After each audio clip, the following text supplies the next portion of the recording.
Socially radical.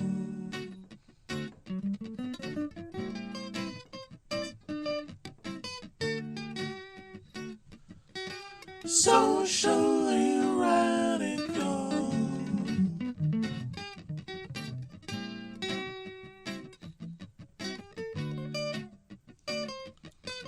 Socially radical.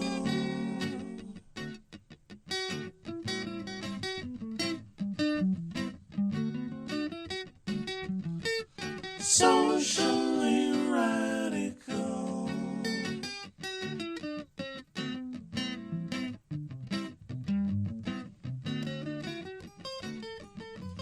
Socially radical.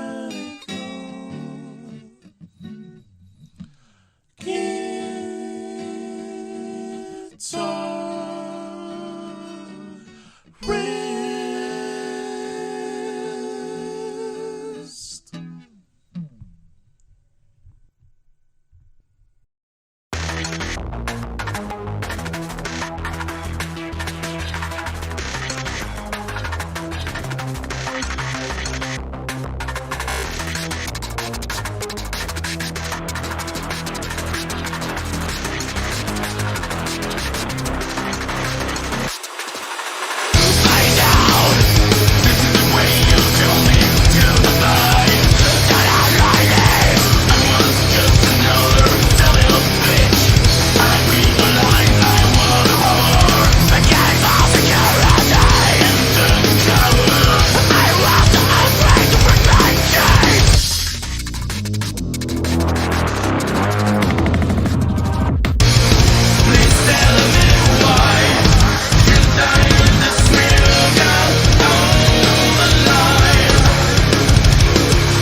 Hello, everyone. Welcome to another episode of the Socially Radical Guitarist.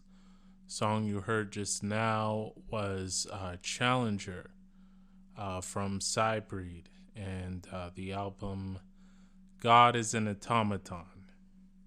So, very interesting industrial metal going on there.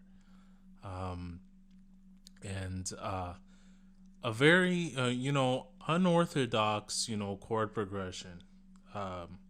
You'll find that in a lot of, metal spaces, they'll use, more classically influenced, movements and chord progressions, things like that. It's not really the mainstream, so it's an interesting piece to look at, and there's a lot of sophistication in it.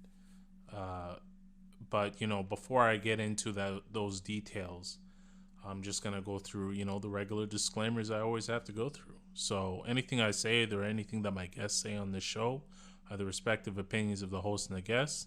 They have nothing to do with Radio Waterloo, any of its subsidiaries, or any of its affiliates. So no, try as you might, you cannot sue public radio over this program. And yes, while the African and Caribbean Inclusion Center is sponsoring this show, the respective opinions of the hosts and the guests are solely the opinions of the hosts and the guests. So don't sue the nonprofit either. Support the nonprofit. Especially support their drive for full integration, full inclusion, and full equality. When Africans and Caribbeans in particular, and refugees in general, are coming to Canada, they should be fully integrated, fully included, and fully equal. So please support that initiative. Also, Socially Radical Web Design is partnered with Socially Radical Guitarists. So if you are in need of a website for any reason, it is Socially Radical Web Design at a socially reasonable price. And Name Hero is the hosting for both sites. So if you are already a web developer and you need web hosting, just look for the Name Hero link on either Socially Radical Web Design or Socially Radical Guitarist. Go to that link for discounted web hosting at a reasonable price. So let's just go over the song, Challenger. It's the lyrics themselves are pretty nihilistic. It seems like the author is going through a dark phase, very vengeful, contempt, a lot of contempt against humanity. So that's the interesting about Sybreed. There's a lot of depth to the lyrics that are written. A lot of nihilism, but there is a lot of depth. It's a lot more than what you can normally hear, even from the mainstream metal that is popularized, if there is any left. Actually, most of it's gone in this era, but among those that are popularized, there isn't a lot of depth. So let's just go through the original verse, which is an interesting thing to be singing over. It's using kind of like a diminished chord progression. So it's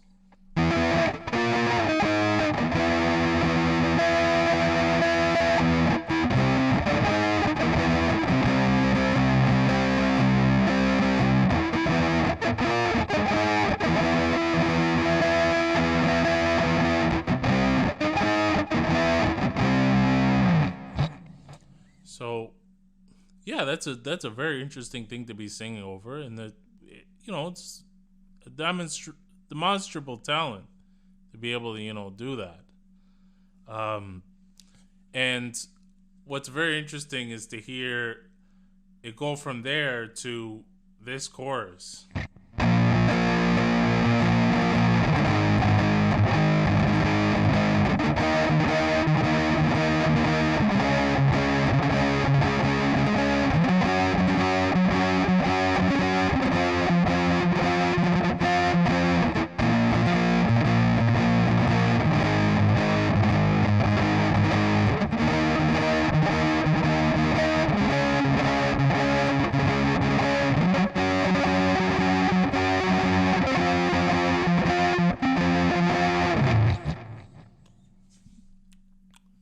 it's very,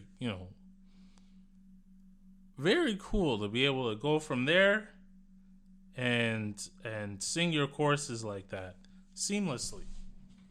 And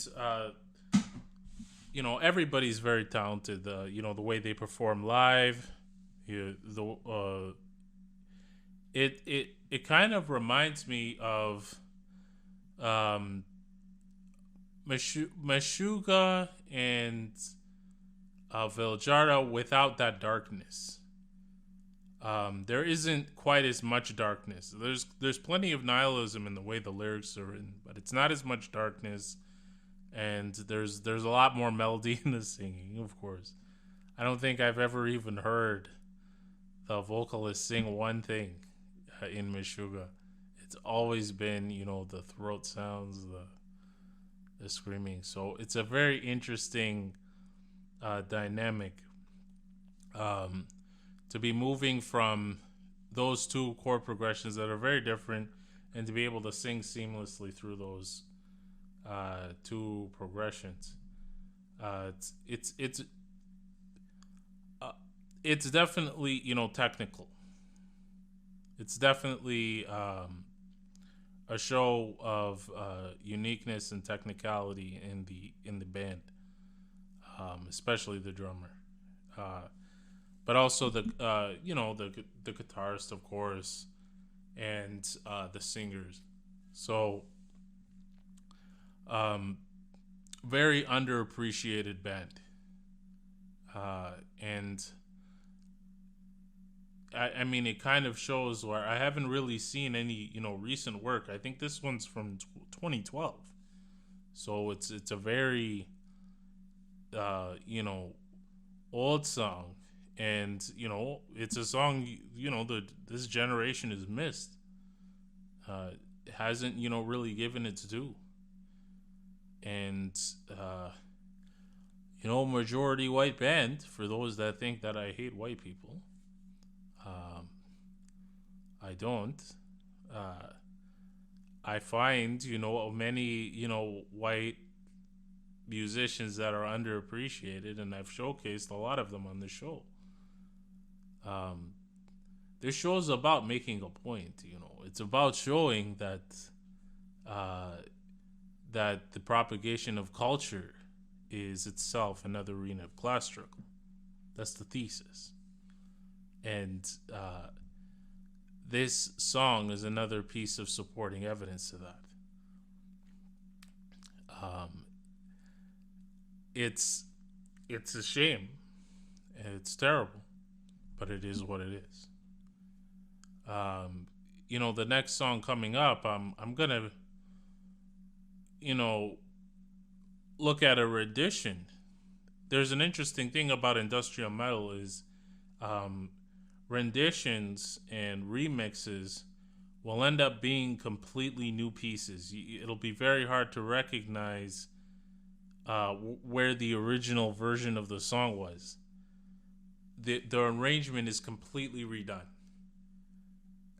And there's a lot of vocal, angular, electronic effects and guitar that's used to completely change the music from what it was originally before. So this song will be from, I believe, the Fixed remixes. And it'll be Voicians doing a remix of this song, Sybreed Challenger. So, stay tuned for that. But, before I go to that introduction, I'm going to talk a little bit about what I'm going to say in the second half, during the political segment. Very, very hilarious dynamics happening in the twilight of NATO empire. As you can see, more and more countries are reaffirming their support for the one China principle, condemning Pelosi's visit. I saw a recent video of Argentina. So on the international stage, it's just looked like the NATO is just taking L after L. They're losing repeatedly. what used to happen before was that the U.S. and NATO could rally the global South against the Soviet Union. So the balance of forces was never really in the Soviet Union's favor when they were trying to break encirclements. When the same thing was happening with NATO and the Soviet Union, for many reasons, I argue, it started with the recognition of Israel. That was a terrible mistake. But going from there, there were many instances in which many developing countries would end up voting along with the United States on various issues. And as a result of that, the Soviet Union would end up being isolated diplomatically in the global sphere. Those changes have been monumental as of recently. On China's front, the U.S. has been internationally condemned outside of NATO and maybe the EU. You'll have a few right-wing NATO members like Lithuania saying we should recognize Taiwan, but for the vast majority of the world, they've lost on that front. And another interesting point in which they've lost is Russia.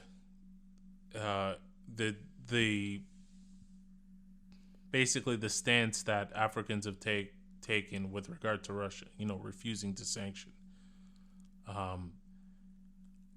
For the first time in a while, the ANC has been, very vocal about condemning a recent bill that the U.S. passed, which was basically designed to coerce African countries into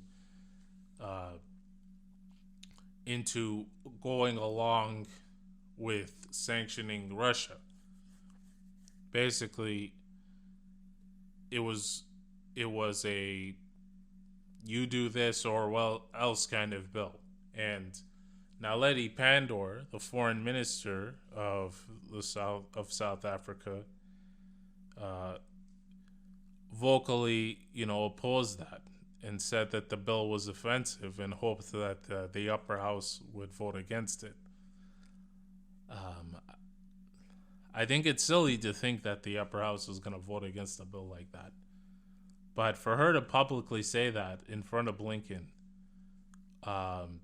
was a unique show of strength that I haven't seen from the South African government in a while, especially considering the controversies surrounding the current president. So it's a very interesting dynamic.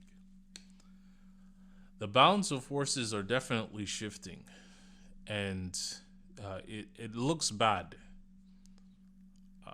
I think people in this country, in the NATO countries, especially in the U.S., need to wake up.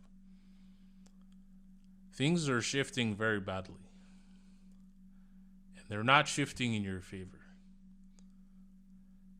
It's actually a very funny and hilarious moment, when it comes to, domestic politics. So the first thing is Donald Trump. For the first time, Donald Trump has made the far right condemn the police and call for a defunding of the national police. Their love for Donald Trump is so severe that now they want to defund the police. It's very interesting to see that. It's a beautiful dynamic. It really shows that the politics are going bizarro. Another interesting moment, Salman Rushdie has been, stabbed multiple times, punched in the face multiple times. Most likely because of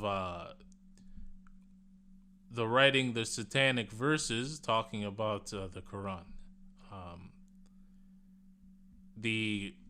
This prompted, of course, the Islamic Republic of Iran to put a bounty on his head for $3 million to be returned either alive or dead.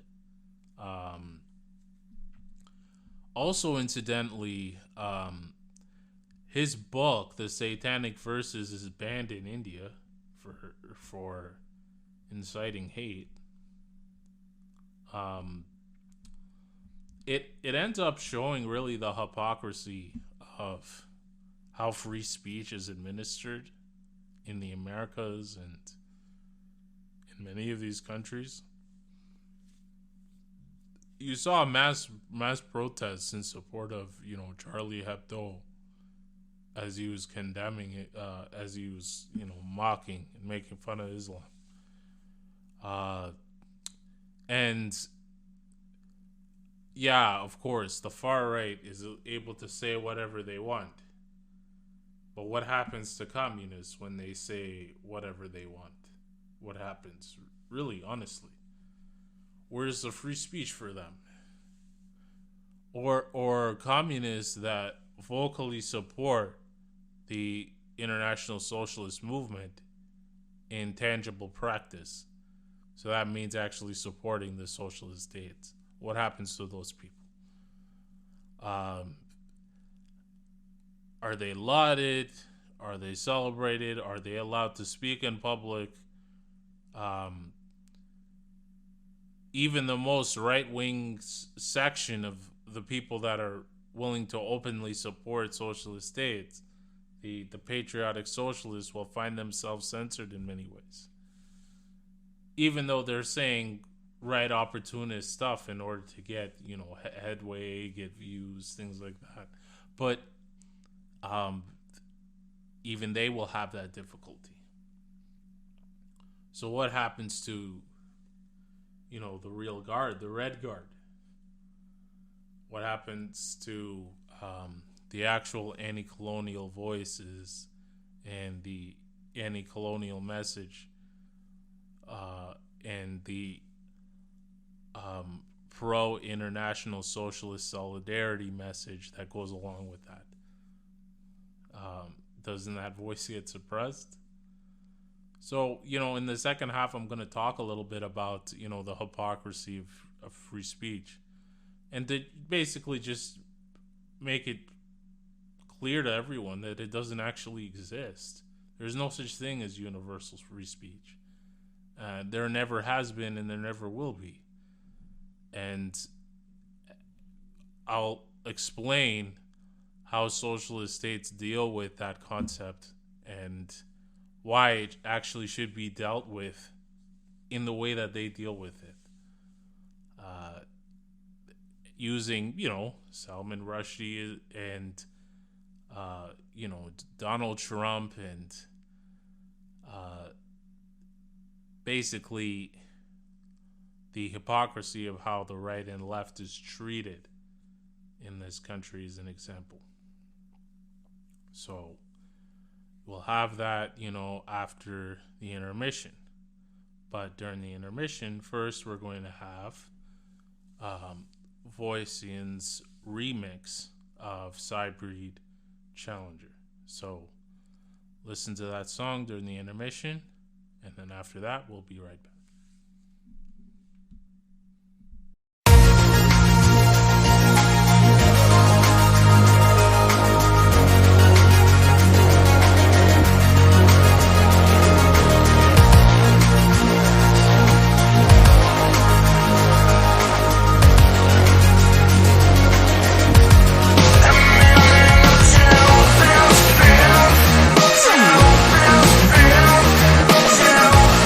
Real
Hello, welcome back to Socially Radical Guitarist.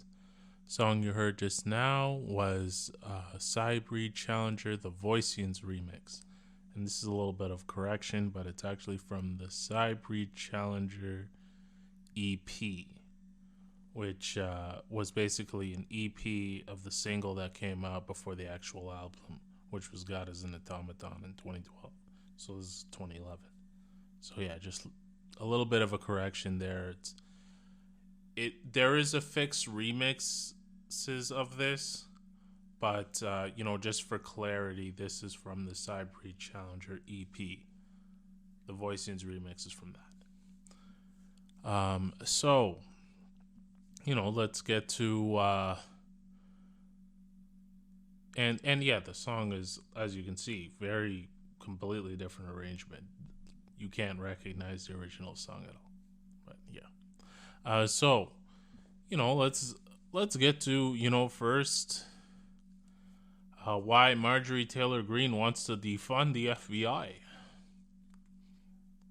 Defund the police.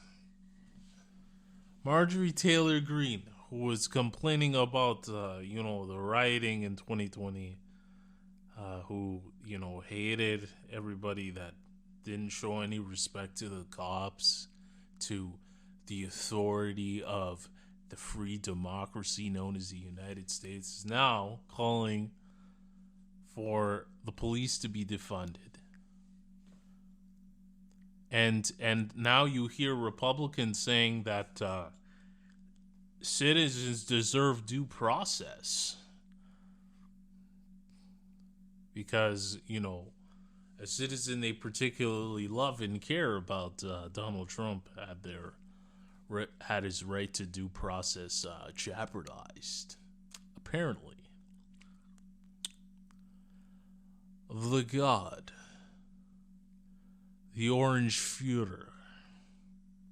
Very interesting moment in the political history of the United States. It's gone bizarro.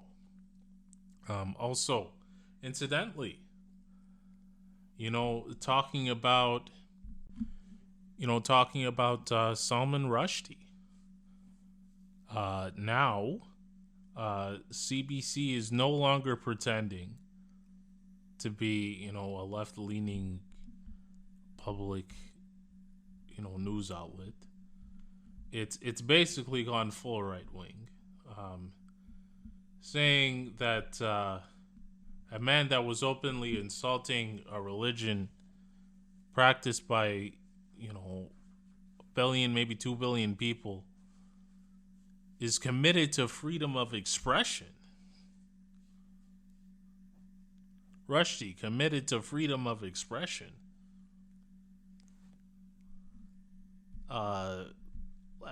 That kind of a headline that you usually would see on Fox News is now on CBC. And, this is a great segue into, why I argue, quite frankly, that Universal's free speech doesn't exist. Of course, I know if anybody follows my, my Instagram, Facebook, or whatever, they'll know that I'm censored all the time. It's just a natural occurrence. I'm always getting, flagged. Posts are getting removed from the public eye. Anything that I write out can get burned. It's the digital version of book burning. It gets deleted. And then I get a warning. I get censorship. I try to write to the board. The board will sometimes censor the things that I say to the board because I make it a public affair.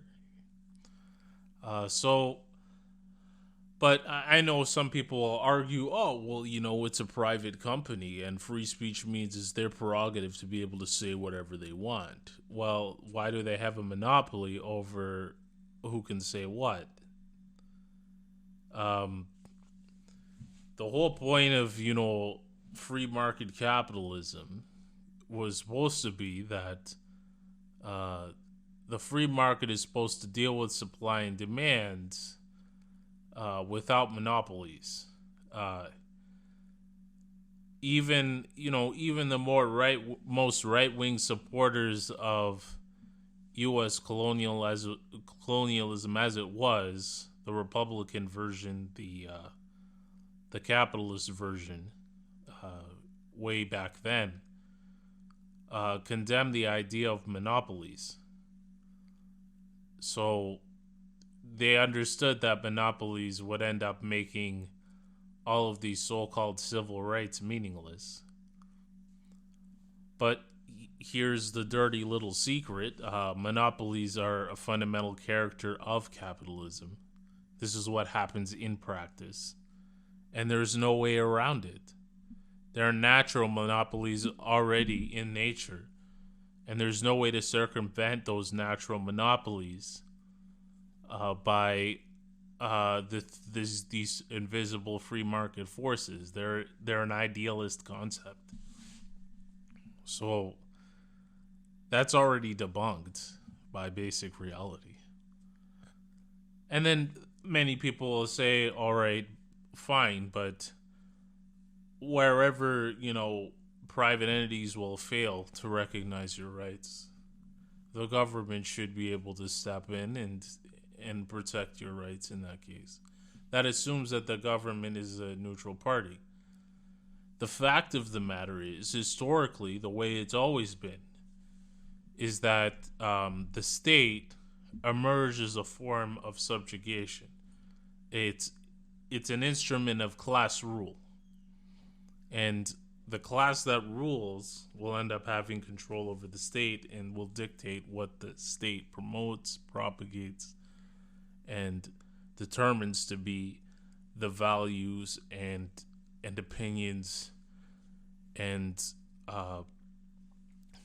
what ends up being the truth as the state would dictate of the day. So in the modern area, that is capitalism, and in Canada, where it's part of the imperial core, as in, a colony of the British Empire, that means that it'll propagate an ideology that supports imperialism. So, and colonialism.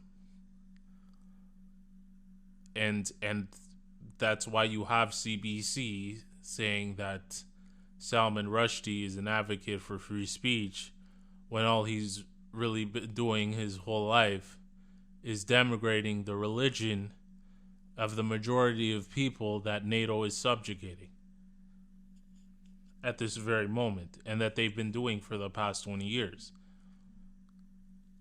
So it's in fact, the truth is, it's an instrument of class rule. The state is an instrument of class rule. It'll propagate the values it wants to propagate, and it'll suppress alternative ideologies. I'll give you an example. There is no protections, work. So supposedly, you are protected when you defend yourself from being discriminated against on the basis of race, gender, sometimes criminal record in certain cases.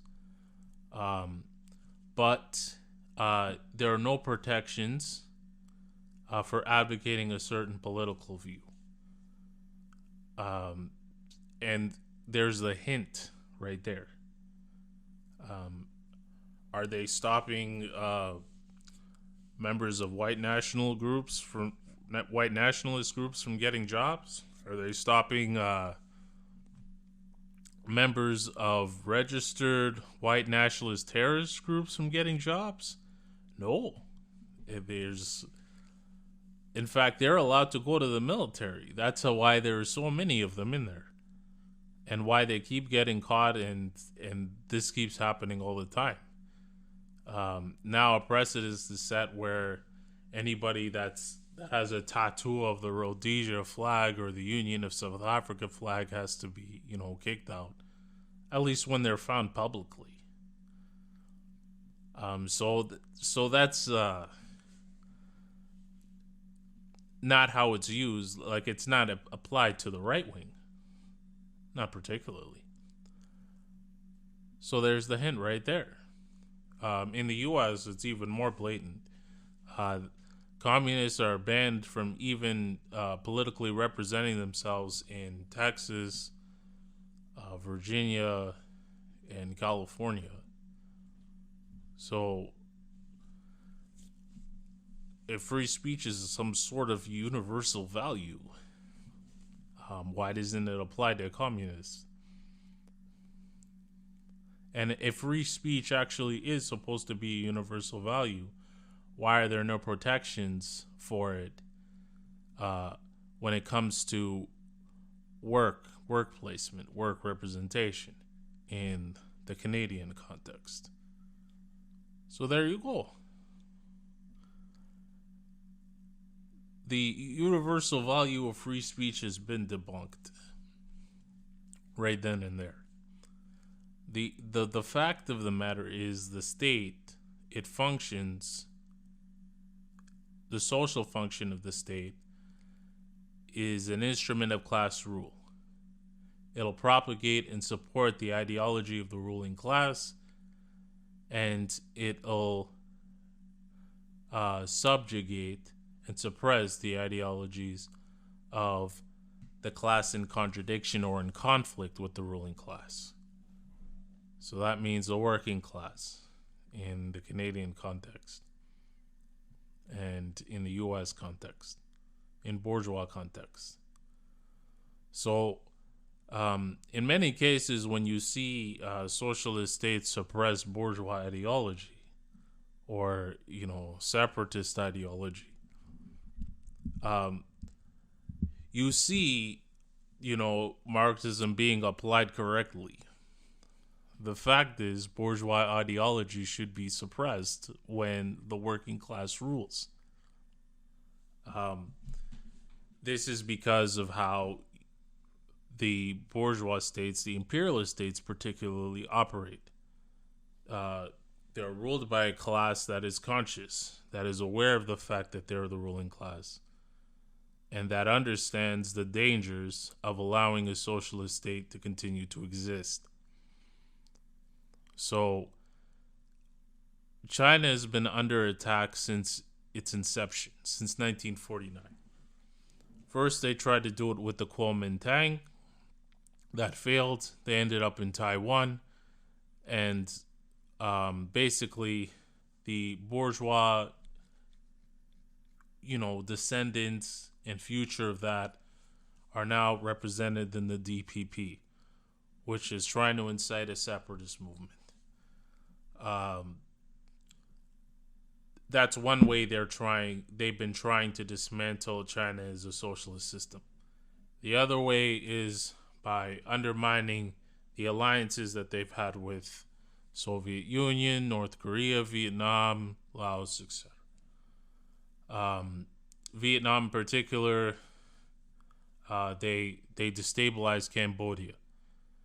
They got rid of maybe a king that both Vietnam and China didn't have a problem with, deposed them, and introduced this right-wing so-called Republican movement.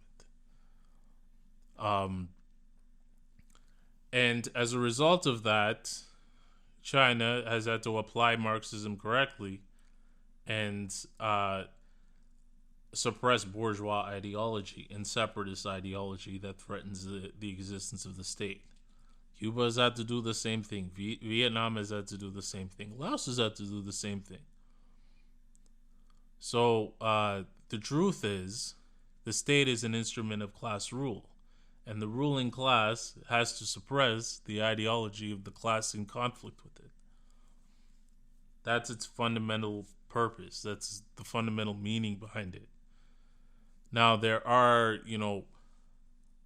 they do grant freedom of speech in all of these constitutions of the socialist state, but it's within the framework of recognizing socialism as the system, as the ruling system, acknowledging that as the system and accepting that as the system. So that's the restriction, the basic restriction of it, of your free speech. They don't pretend that it's a universal value. There is that understanding because of the dialectic among the socialist states, and they don't lie to or deceive their population about that. The population is fully aware of that basic understanding. There's that education. That's why they, teach the dialectic in that way. And incidentally, there's more freedom in that respect, I would argue, than what they teach here, because they claim the value is universal, which is a lie. Over there, they don't claim the value is universal. And when they give you the dialectic and the dialectical materialism in education, in school, you're taught how to think. You're not taught what to think. So it's a big difference. So that's the underlying truth behind what's going on in the world today. Where the consciousness is the highest is where the socialist states are, and it's where the workers have come to realize that this so-called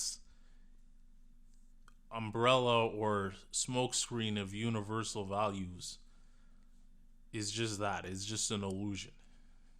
It doesn't exist. It's never existed historically. There has always been the suppression of the ideologies of classes in conflict with the class of the ruling state. With the ruling class. So the slave owners always propagated an ideology or a position that supported their views and suppressed the slaves. The feudal lords always suppressed the serfs. And the bourgeoisie always, in every bourgeois state, suppresses the working class. And the ideological articulation of that, which would be a communist association. So it's never existed. There's never been such a thing as free speech. There never will be. And the thing that will really radicalize people is when they, finally understand that. And finally understand that things have to change and things have to become malleable depending on the conditions. And you have to analyze those conditions. And if you're a worker, an advanced worker, trying to build a revolutionary party, you need to find a way for your party to seize power. Think about that. And look at your situation and how to get there. Don't play by any of these nonsense rules that don't exist. The rules-based international order is just a code word for imperialist domination in the imperial core of the most powerful bourgeois states, NATO. They're the so-called, universal values of human rights never actually include social rights that allow you to have the right to live. Because the bourgeoisie want to be able to exploit your desire to live in order to be able to exploit as much of the means of production out of you. exploit that surplus value. So that's the truth. There's never been free speech. Never will be. And the sooner the Western left parties get that, the better. Then they'll have more free thinking and flexible tactics, and they'll be able to actually get something done. Because right now, they're a disappointment. And they're the reason why the bourgeoisie is so strong in the imperial core to begin with. It's their ineptitude and their fundamental failure to use the dialectic. And that's what I'll have to say. In conclusion, to analyze these new bizarre politics where Marjorie Taylor Greene is calling for the police to be defunded. Very funny stuff. And with that, I'm gonna break my rule a little bit, not completely, but a little bit. The next song coming up is gonna be a collab with Paul Udarov and Voicians, and it'll be Inside. I feel like it's a good way to end the show.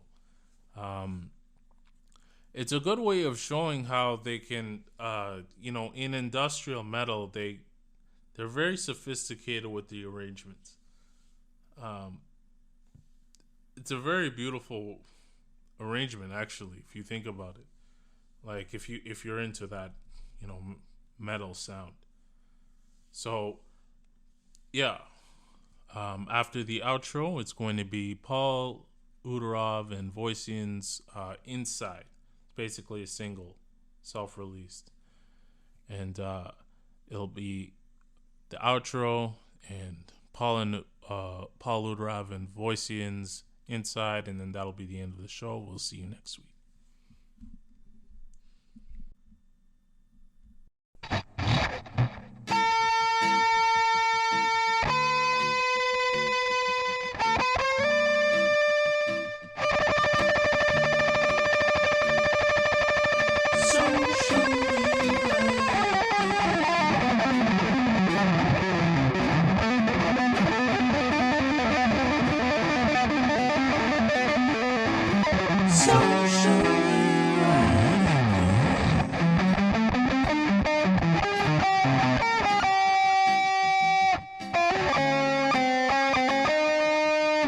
Social